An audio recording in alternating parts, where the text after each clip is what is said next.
I'm going to Bait Studios to become a junior app developer. A dydd Llun fi'n dechrau Prentisiad Prentisiaid gyda BBC Cymru Wales. This is all part of my apprenticeship at the BBC, where I'd be like an interactive media apprentice. With a lot of new skills, including Photoshop skills, editorial skills. I've also learned the basics of app development, which will be useful for when I'm going into the workplace. Fi wedi dysgu am rywbeth o sgiliau gan gynnwys Photoshop, saethu o golygu a bach o codio.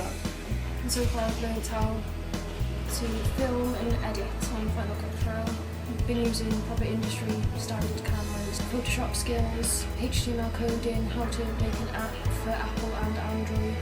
I've really enjoyed meeting lots of new people as well, and other apprentices who are going into similar opportunities as me. Fi'n teimlo bod y cyfle yma I ennill profiad yn y byd gwaith yn arbennig o dda.